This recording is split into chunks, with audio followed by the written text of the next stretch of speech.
Meus queridos irmãos, que a paz do Senhor nos envolva a todos nesta noite. Outro dia eu estava numa festa e uma pessoa se aproximou de mim e disse assim: Aguinaldo, o que você tem a me dizer a respeito do mundo de hoje? Eu disse: por quê? Não, porque o mundo de hoje está totalmente conturbado, porque, veja, os nossos vizinhos não nos visitam mais. Praticamente vivemos enclausurados dentro das nossas casas e nem conversamos mais com vizinhos, porque nem saímos à porta e nos dispomos a conversar com eles. Hoje se fala muito em síndrome do pânico. Parece que o pânico está tomando conta das pessoas. Nós já não podemos mais sair de casa porque a gente já sai preocupado, tenso, com alguma coisa que possa nos acontecer.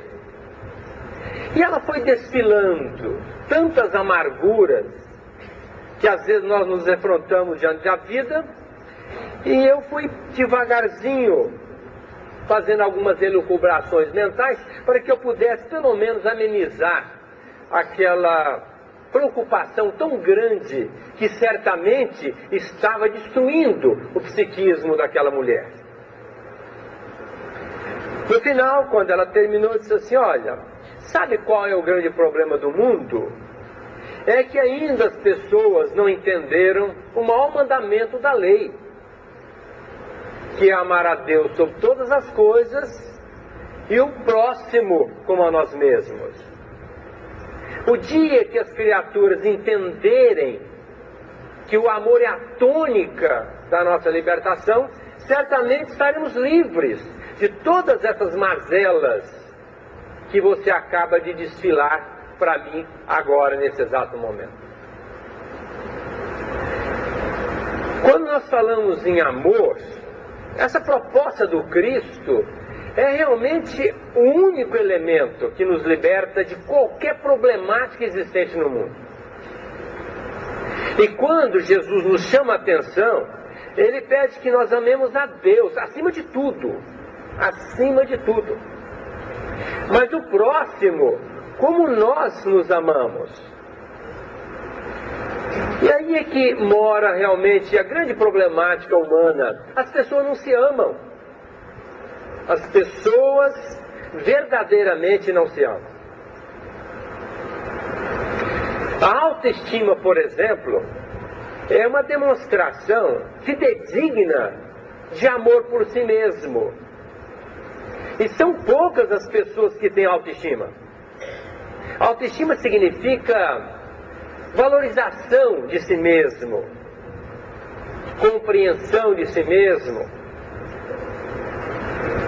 Então, são poucas pessoas que têm uma verdadeira autoestima. A começar que existe a falsa autoestima. Qual seria a falsa autoestima? É aquela pessoa que se prende nas coisas fugazes e às vezes se valoriza pelas coisas que são transitórias, como por exemplo a intelectualidade. Tem pessoas que se acham as donas da verdade porque são dotadas de uma certa intelectualidade e às vezes de uma certa cultura, até melhor dizendo, uma cultura mais dilatada. E acham que são donos da verdade. E por isso se enche, né? Tem aquele ego exacerbado pelo nível cultural. Mas às vezes ele mal caminha um pouco na vida e tem lá algumas intempéries que levam essa criatura a perder essa cultura, perder o raciocínio, perder a intelectualidade. E lá se foi a autoestima. Poder. Quantas pessoas que chegam no lugar como se tivesse assim um pavão, né? Abre ali as penas, né? E acha que é dono do espaço, porque tem um poder na mão. Mas o poder é muito fugaz. O poder, ele é rápido. Dificilmente uma pessoa deve ter um poder muito tempo na vida. E quando passa o poder, a criatura cai por terra, a autoestima vai embora, se sente nivelado com os outros, não se sente ali dono de si mesmo, nem se supervalorizando. O poder foi embora. Um outro elemento fugaz que leva a uma alta estima que não é real, que é abstrata, é a posse. Quantas pessoas se enchem porque tem posse material, quando a gente sabe também que num estalo de dedo a posse pode ir embora e a pessoa ficar totalmente pobre. E essas criaturas que têm autoestima elevada, embasada em valores fugazes, ela está correndo um alto risco. Um risco muito sério da autoestima ir embora. E a criatura se sentir a mais infeliz das criaturas. E hoje nós conversamos com as pessoas, é difícil ter uma pessoa que tem autoestima, que gosta de si mesma, que se valoriza, que se enche, vamos dizer, de uma felicidade plena. É muito difícil a gente encontrar uma pessoa assim. E quando encontramos, nós já podemos verificar que ela parte para o lado da autoestima essencial, verdadeira, que começa pela valorização do eu. Às vezes a gente não para pensar o quanto nós somos importantes. Eu não valho nada. Eu não sou nada. Nesse mundo de gente, o que eu faço? Eu sou mais um. E a criatura se coloca lá embaixo, como se ela não fosse importante. Eu entendo que nós todos somos muito importantes. Extremamente importantes. Não que sejamos mais importantes do que os outros, mas nós somos importantes. A começar que cada um tem um papel na nossa comunidade. Cada um tem um valor. Cada um realiza alguma coisa que, via de regra, não pode ser realizada pelos outros. Sob o ponto de vista doutrinário, imaginemos, nós não começamos a vida no berço, ali no ato do nascer, um termo meio não muito aceito, mas aparição. Nós fomos colocados no mundo e não foi ali. Nós temos milênios. E do momento que nós não nos valorizamos, nós jogamos fora tudo aquilo que nós construímos numa trajetória espiritual que é milenar. Quantos milênios nós já existimos? O quanto Deus já investiu em nós? O quanto nós já transitamos aqui pela terra? O quanto nós já sofremos? O quanto nós já aprendemos? O quanto nós já essencializamos coisas fantásticas? No caso, o amor, que nós já amamos um pouco também. E de repente, nós não entendemos que nós somos esses espíritos de uma bagagem indizível e que nos colocamos, eu não valho nada. Eu uso muito um termo que eu gosto porque eu acho que retrata bem a nossa condição espiritual, a nossa infantilidade espiritual. Eu acho que nós somos espíritos infantis. Ser infantil não significa não ter valor. Eu lembro dos meus filhos, pequenos ainda, olhava para eles pensando assim, quem sabe um dia vai virar alguém. Hoje eu posso dizer que eles já são pessoas dignas, que já se justificam por si mesmas. Foram crianças, foram infantis, já não são mais crianças. Não significa que a criança não tenha valor, ela tem valor. Às vezes um valor em potencial, que uma vez trabalhado pode traduzir em grandes feitos. Espiritualmente é a mesma coisa que acontece conosco. Nós trazemos dentro de nós uma potencialidade. Nós podemos fazer tudo o que Jesus fez, e mais ainda. O Cristo colocou, vós sois deuses.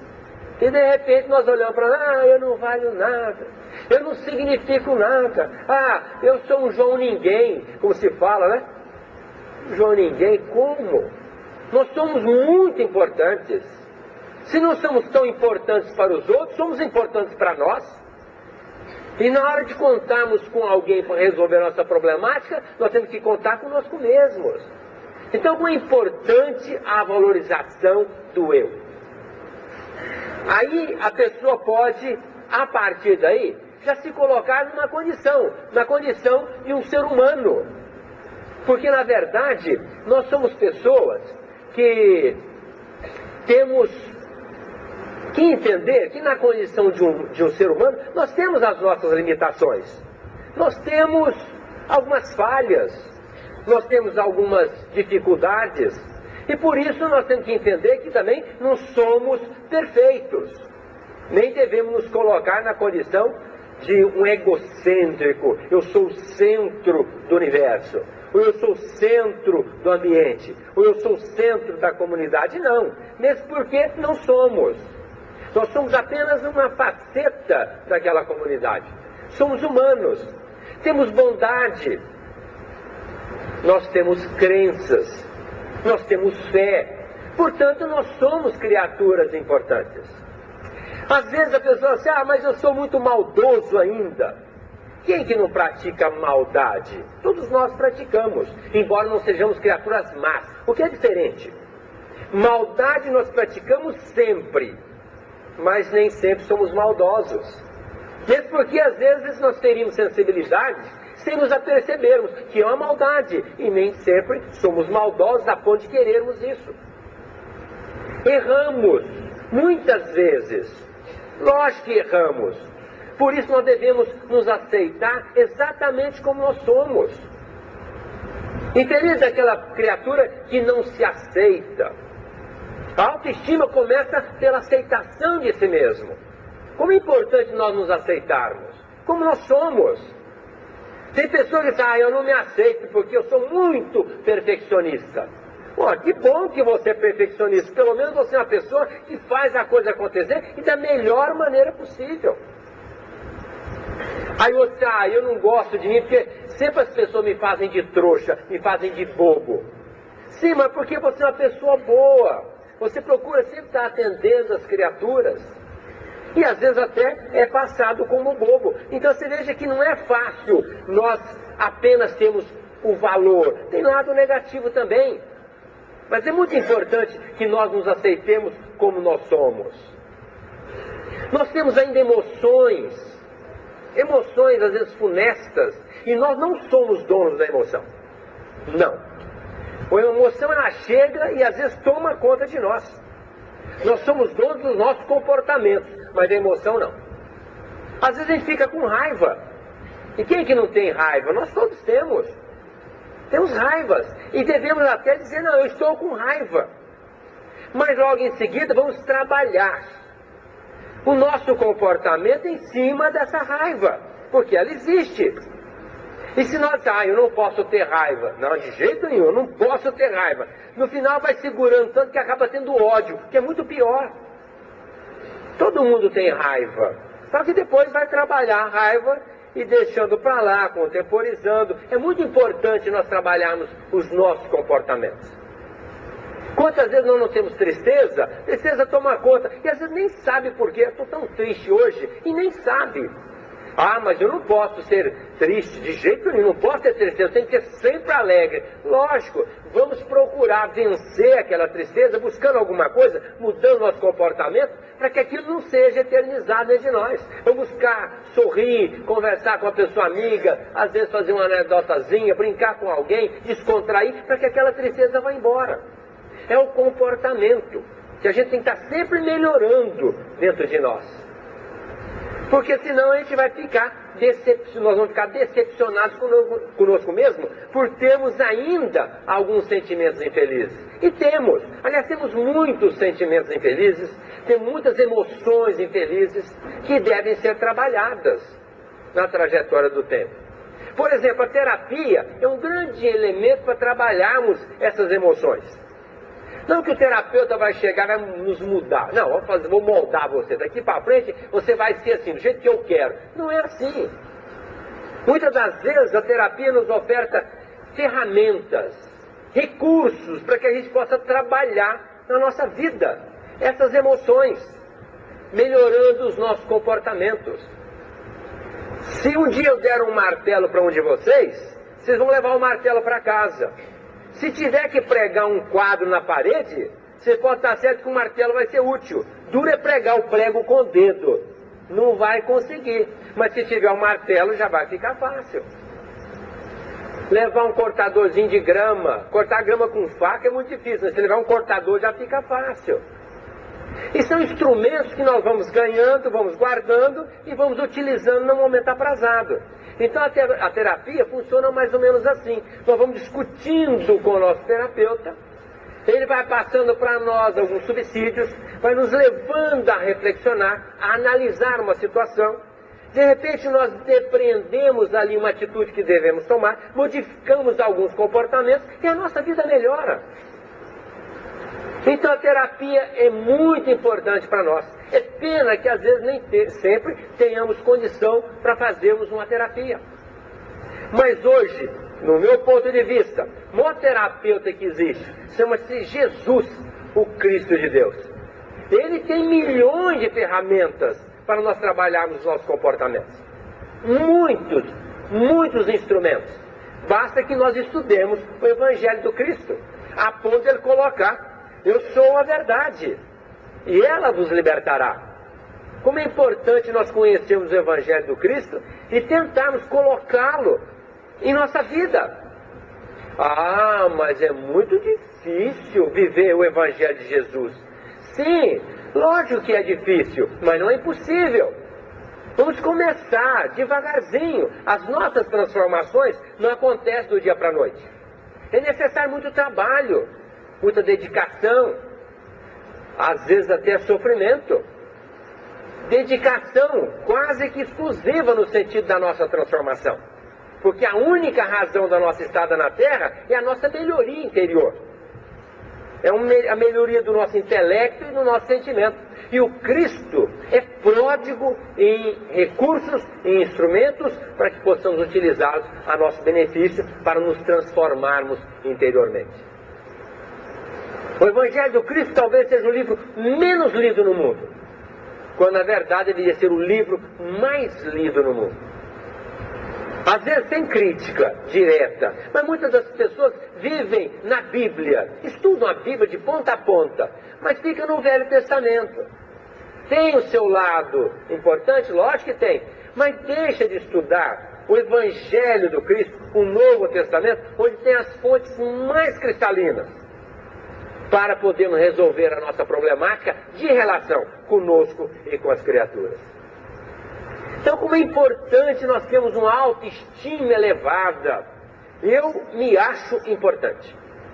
Não sou importante, mais importante, nem quero me colocar, mais importante do que os outros. Mas eu sou importante. Nós todos somos importantes. Basta analisarmos as nossas qualidades. A nossa trajetória de vida, quantos obstáculos nós já vencemos? Quantas ciladas nós já superamos? Quantas intempéries nós suplantamos? Quantas dificuldades nós tivemos que enfrentar para podermos adquirir um pouco mais de bagagem intelectiva? E de repente, tudo isso é jogado fora. Quando na verdade a base da nossa importância é o aprendizado. É aquilo que nós já conseguimos depreender, o que nós já essencializamos dentro da nossa alma. Como é importante nós gostarmos de nós, estarmos bem conosco. Daí vem a alegria, vem a felicidade. Às vezes a pessoa procura a felicidade nas coisas também exteriores. A gente sabe que tudo passa, até as coisas boas também passam. Ah, eu já não sou mais feliz porque aquela coisa que para mim era a razão da minha felicidade foi embora. Olha, a felicidade tem que estar dentro de nós, na medida que nós entendemos que nós somos importantes, que nós já somos espíritos com a alta bagagem na trajetória do espírito, lógico, longe ainda de sermos um avatar, uma criatura, vamos dizer assim, super espiritualizada, mas nós já temos valor. E nós devemos nos amar, nos valorizar, nos superestimar. Agora, quando a pessoa não gosta de si, vai gostar de quem? Vai gostar de quem? Por isso é que o Cristo, como um grande pedagogo, e psicólogo, terapeuta e tudo, disse assim: amai o vosso próximo como a vós mesmos. Agora, se nós não nos amamos, vamos amar quem? Se nós não conseguimos nos valorizar, porque a essência do amor é a compreensão e a valorização. Se eu me compreender e me valorizar, eu me amo. Se eu não me compreender e não me valorizar, eu não me amo. Vou compreender minhas dificuldades, vou trabalhá-las. Vou compreender já aquilo que eu adquiri, vou valorizar. Então eu tenho que me compreender nas minhas falhas e nos meus sucessos. E valorizar tudo isso. Não ficar apenas denegrindo a nossa imagem por uma atitude infeliz, isolada até mesmo. Daí então nós temos que trabalhar essas outras coisas que eu já mencionei aqui. Procurar vencer, por exemplo, a insegurança. Como é importante a pessoa ser segura de si. Ah, mas eu sou tão inseguro. Por quê? Nós temos condição de vencer os obstáculos. Basta que nós nos dediquemos com apreço. Vamos vencer. Vamos enfrentar. Quando um cachorro corre em cima da gente, a gente corre em cima dele, o que geralmente acontece? Ele corre para trás. Mas se o cachorro correr em cima de nós, nós corremos na frente dele, o que acontece? Ele vem e morde a gente por trás. Mais ou menos assim são os problemas da nossa vida. Nós temos que enfrentar os problemas, não é correr deles. E quem é firme, enfrenta. Sabe que vai ter dificuldade, mas vai superar. Enfrenta hoje, enfrenta amanhã, cai aqui, levanta lá. Fica ralado, dá um jeito de fazer um curativo e continua na luta. Nós não podemos ser inseguros. Ah, eu sou tão inseguro. Talvez fruto de uma criação, quando os pais, muitas das vezes, são críticos, criticam muito. Ah, você não vale nada. Nunca você vai virar nada. Aliás, o que eu posso esperar de você? E cria na cabeça da criatura essa insegurança. E a pessoa se sente insegura exatamente porque aprendeu a ouvir a palavra daqueles que são superiores, entre aspas, os pais, os adultos, e que denegriam a imagem da criatura, e ela se sentiu lá no, vamos dizer assim, no mais baixo escalão. E nós temos que ser seguros de nós mesmos, sabendo que nós podemos fazer muitas coisas, que a fé humana é a fé em nós. Nós podemos muita coisa. Basta que nós lutemos e nos justifiquemos. Quantas pessoas que saem lá do, vamos dizer assim, da miséria, em todo sentido, e conseguem atingir o apogeu? Porque ela foi determinada. A importância de sermos determinados. Ah, mas eu não consigo vencer isso. Consegue. Basta a gente começar a vencer os pequenos obstáculos e acreditar em nós e batalhar por isso. Vencer a comodidade, que às vezes é confundida com insegurança. Tem pessoas que são muito cômodas, são ociosas, são alienadas. Pessoas que não querem vencer ou não querem lutar. A gente tem que lutar. O Cristo não teve que vencer o mundo de que jeito? Crucificado na cruz. Foi fácil? Lógico que não. Foi terrível para ele. Mas ele disse, eu venci o mundo. De que jeito? Crucificado na cruz. Então nós não temos que ter medo, nós temos que lutar. E o medo é o antídoto da felicidade. A pessoa que tem medo, ela é infeliz. E nós temos que vencer o medo. E para vencer o medo, precisa batalhar. Se tem medo de entrar no elevador, tem que entrar 200 vezes para vencer. Se tem medo de cachorro, tem que começar a lidar com o cachorro. E assim por diante, nós temos que procurar fazer alguma coisa para vencer o medo.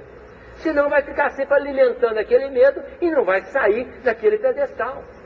E vai ser uma pessoa infeliz, porque vai ter medo de viajar, vai ter medo de comer, tem medo de uma série de outras coisas, até de passear tem medo, que é uma coisa maravilhosa. Então precisa buscar a segurança, vencer a culpa, outro desastre. Tem pessoa que tem um sentimento de culpa, ah, meu Deus, eu me sinto culpada. Outro dia uma menina me procurou, ela terminou o namoro, tem 9 anos com um rapaz. Até hoje ela se sente culpada por ter o namorado desistido dela. Até hoje. Um sentimento de culpa, mas falando assim do fundo da alma. Eu me sinto a mais infeliz das criaturas de ter propiciado uma condição que o meu namorado terminou comigo. Tem 9 anos que ela está cultivando esse sentimento de culpa. Meu Deus, já dá para arrumar mais ou menos 9 mil namorados, não daria? Em 9 anos? Lógico. Culpa. Nós somos criaturas ainda imperfeitas. O que se pode esperar de uma pessoa imperfeita? Erros. Errou, deixa para lá. Vamos buscar um acerto. O próprio Cristo diz, quem lança a mão à charrua e olha para trás não é digno do reino dos céus. Nós temos que olhar para trás, o atrás já ficou, o passado já foi. É apenas uma experiência que nós arquivamos. Se eu disse para ela, você errou com esse namorado dessa forma, nos outros com os quais você vai se relacionar, não erre mais dessa forma. Mude o comportamento. Mude o comportamento. Porque se você continuar se comportando da mesma forma, possivelmente o outro, eles vão terminar com você. Mude o seu comportamento. Se entendeu que daquela forma não foi legal, entendi, então mude. Agora, sentimento de culpa, culpar-se, é agredir-se. Culpar de quê? Nós já erramos muito. E erramos sempre. Feliz daquele que se não, eu já errei, mas aquilo não erro mais. Ótimo, já não erro mais. Que bom. Aliás, eu me amo. Eu gosto muito de mim por essa atitude, dizendo, aquilo eu não vou fazer mais. Até pode fazer, porque ninguém pode dizer que não faz. Nós somos ainda criaturas falíveis e falidos, como disse Emmanuel, mentor do Chico. Nós já somos falidos por tantas atitudes fraudulentas, erradas do passado. E falíveis. Podemos errar ainda hoje. Ah, não, eu não. Isso eu não erro mais. Erra sim. E erra feio. Portanto, nós não podemos alimentar esse sentimento de culpa.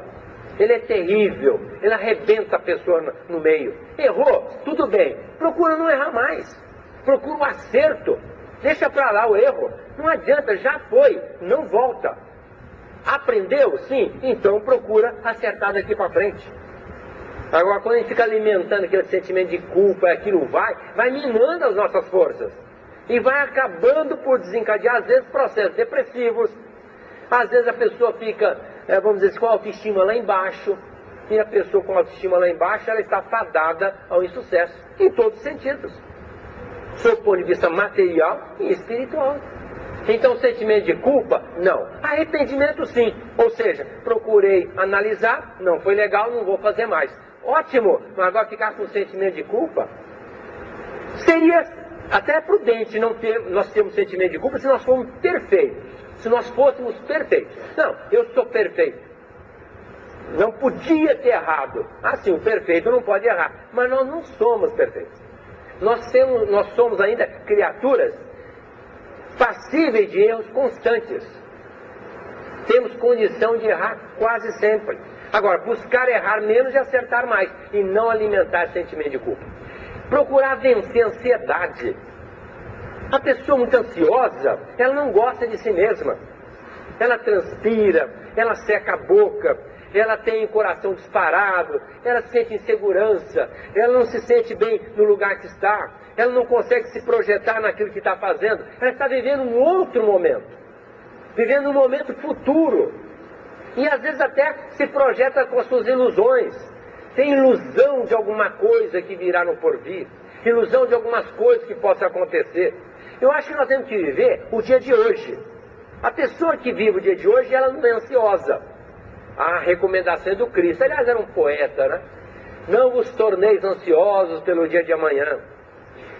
Basta cada dia com o seu problema. Olhai as aves dos céus, que não trabalham nem ceifam, nem por isso morrem de fome. Olhai os lírios do campo, que nem Salomão, na sua pompa, vestiu com tanta beleza. Se Deus dá para a ave o que comer, e para os lírios como se vestir, que dirá para vós que sois filhos diretos de Deus? Olha que poeta, não é? O Cristo nos chamando a atenção para vivermos o dia de hoje, porque tem muita gente preocupada com o dia de amanhã, preocupadíssima com o dia de amanhã. Ah, mas como é que vai ser o dia de amanhã? Ué, como vai ser? Ah, mas se eu... Olha, esse se deixa para depois, está no condicional. Que garantia nós temos do dia de amanhã? Nenhuma garantia. Hoje nós podemos desencarnar. E o amanhã pertence a Deus. É uma lei que rege a nossa vida e a qual nós não vamos nos furtar nunca. Nós estamos inseridos nessa lei.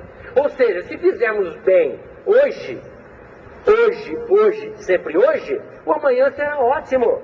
Se tiver alguma dificuldade, também faz parte do nosso aprendizado. Porque nós nunca vamos crescer espiritualmente só com coisas fáceis e coloridas a nosso favor. Não, também tem que ter as coisas difíceis. Por isso nós temos que ter um enfrentamento. Sabemos enfrentar as dificuldades, conviver com as dificuldades. É fundamental nos tornarmos serenos, vivendo o dia de hoje. Se nós procurarmos atender somente o dia de hoje, o nosso fardo nunca é pesado. O nosso fardo vai além do ombro, porque a gente pega o hoje, o ontem, o amanhã e junta tudo. Aí fica difícil. A ansiedade toma conta do nosso psiquismo e mina as nossas forças. Então vamos procurar viver o dia de hoje. A pessoa que vive o dia de hoje geralmente é a pessoa mais calma, mais serena, mais confiante. É uma pessoa mais segura, mais firme, porque ela está posicionada diante de alguma coisa que ela pode fazer. Praticamente nós todos damos conta de fazer o que tem para fazer no dia de hoje. Praticamente todos nós temos condição de fazermos o que nós temos que fazer no dia de hoje. Então imagine o quanto nós seríamos felizes fazendo o que nós temos que fazer no dia de hoje. Entregar o dia de amanhã para Deus. E ontem, o passado já foi, não volta. Isso é uma questão de entender e mudar o comportamento mental. A partir daí se trabalhar para ter realmente esse comportamento. Deixar o dia de amanhã para depois. Não ficar vivendo o dia de amanhã, que é um desastre. No meu ponto de vista, é um desastre. Tem muitas pessoas que se projetam no amanhã e via de regra se projetam com insucesso. Ah, estou tão preocupado, o que será de mim? Quer dizer, a pessoa já vê no lado negativo. Não se preocupe com o dia de amanhã, pertence a Deus, será melhor. Sentimento de perfeição. Lógico, já mencionei isso, nós não somos perfeitos, nem devemos querer ser perfeitos de imediato. A perfeição é relativa. Todos os dias nós crescemos um pouco e vamos nos aperfeiçoando. Mas a perfeição absoluta pertence ao Pai, ao Criador. Portanto, é possível que tenhamos atitudes infelizes. Portanto, vamos vencer esse sentimento de perfeição. Tem muitas pessoas que são muito perfeccionistas mesmo. Gostam de tudo arrumadinho. E quando alguma coisa muda de lugar, mas não pode tirar isso daqui. E sofre, e sofre. Tem muita gente que sofre porque gosta de tudo arrumadinho. Em todos os sentidos. Esse perfeccionismo, nós precisamos começar a nos trabalhar. Mesmo porque nada é perfeito aqui na nossa vida de relação, mesmo porque retrata a nossa inferioridade. Então alguma coisa vai fugir do nosso programa. E se nós fizermos um programa mesmo, 80% não vai dar certo, só 20%. Então se nós buscarmos a perfeição do 100%, nós vamos sofrer 80%. E se nós deixarmos a coisa fluir naturalmente, talvez a gente não sofra tanto. Até vamos nos alegrar com os 20% que vão acontecer. Quantas coisas que a gente pensa em fazer de manhã, chega de noite, ah, meu Deus, agora que eu lembrei, não fiz. Ou às vezes até podia fazer, mas esqueceu, ou alguma coisa impossibilitou. Não fez. O perfeccionismo é um desastre. A pessoa que é perfeccionista é um desastre. Devemos nos esmerar para buscar o melhor, fazer o melhor, mas sem essa ideia do perfeccionismo, de querer tudo certinho. Querer tudo certinho é complicado, é muito complicado na vida da pessoa. E a pessoa acaba por não se aceitar, acaba por ficar triste consigo mesmo, porque ela vai ver que está sempre errando, sempre falhando. E erra mesmo, e fale, e por isso não se aceita, e a autoestima vai lá embaixo. Julgamentos. Essa é uma outra coisa que a gente precisa procurar evitar, julgamento. A gente tem uma mania de julgar os outros, e julga, e amanhã vai fazer exatamente o que os outros estão fazendo. Quantas vezes já vi pessoa fazer crítica, assim, violenta para uma atitude do outro? Às vezes um amigo, nossa, você viu o que o fulano fez? É, eu vi. Pois então, né? Pois então, né? Só que passam uns dias, essa pessoa está fazendo exatamente o que o amigo fez. Isso eu estou cansado de ver. É a pessoa criticar e fazer exatamente o que ela está criticando. Julgamento. Nós não temos uma facilidade para julgar os outros. Por exemplo, é uma coisa que nós estamos tendo muita dificuldade de trabalhar com as criaturas em relação ao homossexualismo. Hoje está muito em voga o homossexualismo. Quantos pais que sofrem amargamente por ter um filho homossexual? Mas sofrem muito. Ah, você acha? Não aceito de jeito nenhum. Ah, você não aceita? Eu não. Meu filho é homossexual, minha filha é homossexual, de jeito nenhum. E sofre, e sofre. O homossexualismo é uma falha que a criatura traz nessa área. É uma mudança do desvio padrão. É uma falha. Na área da sexualidade, ela vem com um comportamento díspar da normalidade. Mas nós vamos crucificar nosso filho porque ele é homossexual? Jamais. Jamais. Aliás, tem pessoas homossexuais que não têm uma dignidade de beijar os pés. São pessoas maravilhosas. Homossexuais. São pessoas dignas, que nós não temos a dignidade de beijar os pés. E nós apontamos o dedo em riste. Homossexual, você acha, mas nem morto, não aceito nunca. E vai sofrer. Outro dia uma senhora foi no meu consultório falando do filho. O filho é meu cliente há muito tempo. E ela, quando soube, quase morreu. E ela foi lá falar comigo. E eu falei assim, ó, só dá o filho pra mim, tá resolvido. Dá o filho, eu quero ter seu filho, como filho. Porque eu só ouço falar bem desse moço. Ele é maravilhoso. Só ouço falar bem dele. Não só ouço, como eu sei que ele é uma pessoa especial. E a mãe não, crucificando o filho. Você acha, nossa, pra mim aquele meu filho morreu. Mas como morreu? Porque ele tem essa atitude? É uma atitude apenas na área sexual. Mas a evolução espiritual não depende só dessa faceta. Então ele tem facilidade para criticar e às vezes não aceitar alguns comportamentos. Quando a bem da verdade, os comportamentos das pessoas são, via de regra, diferentes dos nossos comportamentos. Então a capacidade da pessoa aceitar a outra como ela é muito importante. E a pessoa que aceita a outra, geralmente ela se aceita. Quando a pessoa não aceita a outra, geralmente ela é crítica com ela mesma. E quando a pessoa é crítica consigo mesma, ela é infeliz. Porque ela de começo ela não se aceita como ela é. E nós temos que nos aceitar como nós somos. E não somos grandes coisas ainda. Temos muitas falhas. Como eu disse, somos infantis. A criança é irreverente, é inconsequente. A criança pratica muitas atitudes ainda. Meu Deus, como é que ela está chorando por causa da chupeta? Mas chora por causa da chupeta. Derruba algum objeto de estimação. Meu Deus, é um objeto tão caro. A criança derruba. E assim, a criança tem atitude infantil. Espiritualmente, nós também temos atitudes infelizes. Por que não vamos julgar os outros? Então, vencer essa capacidade mordaz que cada um tem dentro de si, do julgamento. Vamos procurar mudar nosso comportamento. Vamos passar a aceitar mais as pessoas, sem críticas, sem julgamento prévio. Porque amanhã, como se diz na gíria, vamos morder a língua. Nós vamos apontar o defeito da pessoa e amanhã nós estamos fazendo exatamente aquilo que a pessoa está fazendo. Para decepção nossa. Porque aí depois a gente cai do pedestal. Meu Deus, eu fiz exatamente o que não estava aceitando o outro. E é o que acontece. Eu já falei das ilusões.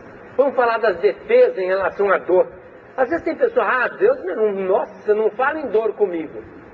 A gente precisa aprender a enfrentar a dor. A dor faz parte da nossa evolução. Qual seja, dor física, dor moral, dor espiritual, nós precisamos aprender a enfrentar a dor. Não fugir dela. Às vezes a gente tem um mecanismo de defesa.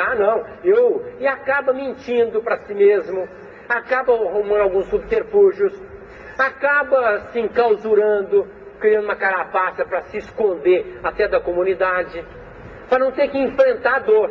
E a dor é importante, nós só vamos aprender praticamente com a dor. Dificilmente a gente aprende estudando, depreendendo as informações construtivas. Quase sempre nós vamos aprender com a dor. Então nós precisaríamos até aprender a lidar com a dor. A dor faz parte da nossa vida. E quem enfrenta melhor a dor, ela sai por cima, ela supera rápido. Como a dor da morte. Quando fala em morte, nossa, nem fale comigo. Ué, por que não? Morte faz parte da nossa vida. A dor de uma separação, nossa, nem fale em separação, acho que eu caio aqui na frente de você. Ué, existe separação, separação da família, separação dos filhos. Às vezes os filhos vão embora, às vezes o marido do caso tem que trabalhar fora, tem que separar temporariamente. Existem muitas perdas. É uma dor, e nós temos que aprender a enfrentar a dor. Ela faz parte da nossa evolução. E quem consegue enfrentar a dor de frente, ela sai muito melhor do que aquela que tenta camuflar, se esconder diante da dor. E quem consegue vencer uma dor, e uma segunda dor, uma terceira dor, se sente bem consigo mesma. Ou seja, consegui, enfrentei e superei. Ótimo, bom, começa a gostar mais de mim, acreditar mais em mim, ter fé mais em mim, me valorizar mais. Agora, a pessoa, quando está sempre na esquiva, evadindo-se das dificuldades, ela nunca vai se sentir encorajada e até mesmo valorizando-se, amando-se. Ela não vai se sentir com autoestima elevada. No final, vamos falar dos ressentimentos. Como é importante a gente aprender a não ser ressentido. O que é ressentimento? Eu diria que é uma bondade mentirosa. A pessoa que tem ressentimento, geralmente porque ela faz alguma coisa e depois cobra. Aí eu fiz com fulano, veja o que ele fez comigo. Estou muito magoado com fulano. Ah, você fez? Ah, eu fiz, pois então eu fiz. Mas você fez já esperando troca, né? Devolução. Quer dizer, uma falsa bondade, porque quem é bom faz e não espera nada. Eu fiz. Ele não fez para mim, problema dele. Eu fiz. E por isso estou feliz comigo, porque eu fiz. Agora, o fulano não fez para mim, problema dele. Agora, tem pessoa que guarda ressentimento, mas guarda de pequenas coisas. E fica, e sofre, né? Tem até um versinho que fala assim: quem guarda ressentimentos, muito embora se disfarce, termina achando em si mesmo um jeito de envenenar-se, né? Então, a pessoa que guarda ressentimento está sempre envenenado, né? A pessoa está sempre doente, sofrendo. Ah, eu estou tão magoado, eu estou tão ressentido, eu estou sofrendo porque o fulano fez comigo. Deixa para lá, caminha para frente, supera, perdoa, tolera, dá uma volta por cima e se encha de alegria, porque você conseguiu entender o outro. É o amor por nós. O amor por nós também faz parte do amar a Deus e ao próximo como a nós mesmos. Mas o outro amor é o amor pelo próximo. Como é importante nós amarmos o próximo. Como é importante nós amarmos o próximo. Nós já estamos nos amando, né? Nossa, que bom, né? Eu quero sair daqui hoje na certeza de que vocês vão amar um pouco mais do que vocês se amam. Eu acho que isso é fundamental, nós nos amarmos. Eu acho isso fantástico. E aí nós vamos amar o nosso próximo, né? O que seria o amor do nosso próximo? Seria a compreensão e a valorização, como eu já disse. Vamos procurar compreender e valorizar o nosso próximo. Por que nós compreendemos o nosso próximo e valorizarmos o nosso próximo? Nós estamos amando o nosso próximo. É a capacidade que cada um tem que desenvolver, capacidade de compreender e valorizar. Hoje foi uma moça que disse assim para mim lá no consultório. Ela disse assim: doutor, eu não consigo aceitar meus colegas de trabalho. Tem uma inveja de mim, doutor. Olha, uma chegou até a falar que eu sou falsa. Eu fico pensando, aí eu disse para ela: mas deixa isso para lá, não liga não. Inveja faz mal para quem tem. Inveja faz mal para quem tem.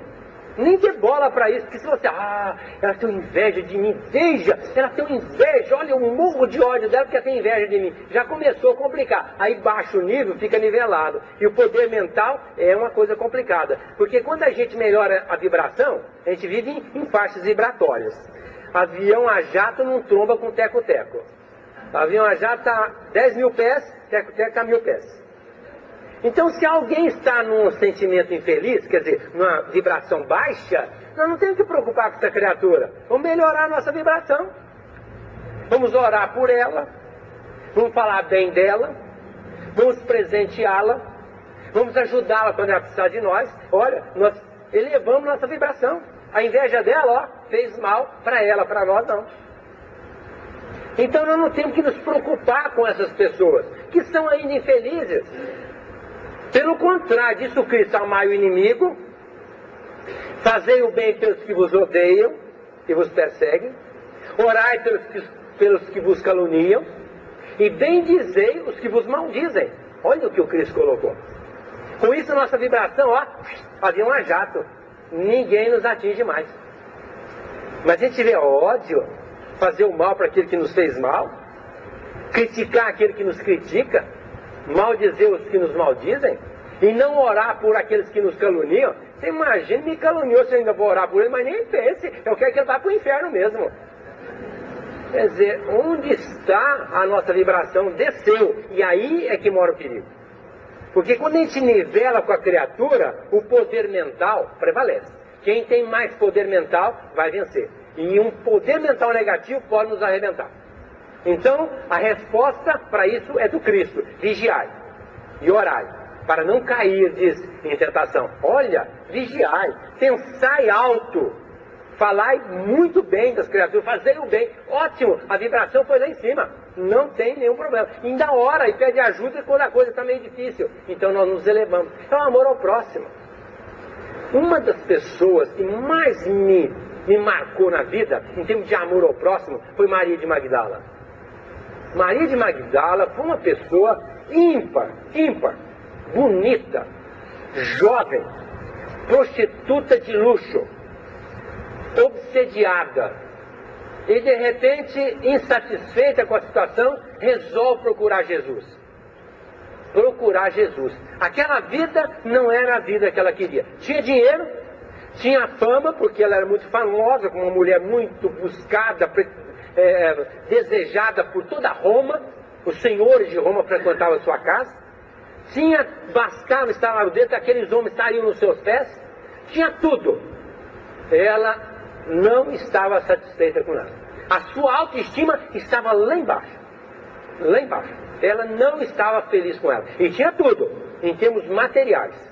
Tinha tudo. Largou tudo e foi buscar Jesus. E quando ela busca Jesus, ela disse, bom, ele não vai nem olhar para mim, nem me receber. Porque eu sou uma mulher, ele sabe, ele é um profeta, sabe que eu tenho uma atitude infeliz, sou mulher de uma vida, entre aspas, como era chamada naquela época, então Jesus não vai nem me receber.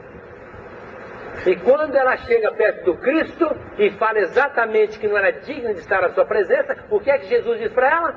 Maria, o lírio, embora inebria a natureza com a sua flor e seu perfume, está com as raízes no charco. Ou seja, para ele, Maria era um lírio, inebria na natureza com a sua flor e o seu perfume, embora tivesse as suas raízes no charco. O que precisava acontecer com Maria? Arrancar-se do charco para ser o lírio que ela sempre foi. E o que ela fez? A partir daquele dia, ela começou a seguir Jesus. Mulher, discriminada pela sociedade, pelos homens, começou a seguir Jesus. E nunca mais deixou de seguir Jesus. Foi até no Calvário. Ela estava lá junto com a Maria Marcos, ela é Maria de Magdala, Maria mãe de Jesus, com João, à frente do Cristo, assistindo tudo. E não abaixou a cabeça, porque esteve sempre olhando para Jesus. Se não bastasse, lavou os pés do Cristo com as suas lágrimas e enxugou com os seus cabelos. Não mediu esforço para estar com Jesus e propiciando todas as condições. E quando Jesus foi embora, o que ela fez? Chamou Pedro e disse assim, Pedro, eu vou ficar com vocês. Eu vou continuar trabalhando com vocês. O Pedro disse, não, Maria, não seria uma boa. Volta para Magdala, a sua terra. Comece a trabalhar com os pobres de lá.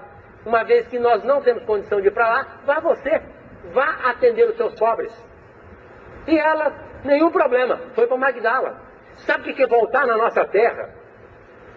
Ter que enfrentar o povo com todas as discriminações, porque ela continuava sendo aquela mulher de uma vida na sua sociedade, agora longe da sua casa, vivendo na comunidade. Enfrentou e começou a atender as pessoas pobres. Atendia todos os andarilhos, os mendigos daquela cidade. Porque naquela época a pobreza era imensa. Se hoje nós achamos que em Rio Preto tem muita pobreza, se vocês multipliquem, talvez por 100, talvez por 1000, era a pobreza que existia naquela época. Existia duas classes, a classe rica e a classe pobre. Não existia classe média. Era pobre, mas pobre e miserável. E Maria de Magdala começou a atender aquelas pessoas. Até que um dia, um grupo de leprosos chegaram na sua casa.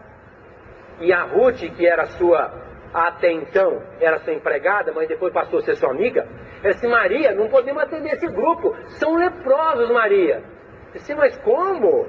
Eles, se Jesus estivesse aqui, eu tenho certeza que ele estaria no meio dos leprosos. Então eu vou atender. E aí Ruth entendeu Maria e acabou fazendo atendimento àquelas criaturas. E quando aquele grupo disse, Maria, nós vamos para Jerusalém buscar Jesus para nos curar. Eu disse, mas Jesus já foi embora para o mundo espiritual. Mas como é que nós vamos ficar agora? Nós viemos de longe, estamos passando por aqui, em direção a Jerusalém, para nos curarmos, e agora? Sim, talvez os seus discípulos possam curá-lo, então nós vamos para lá.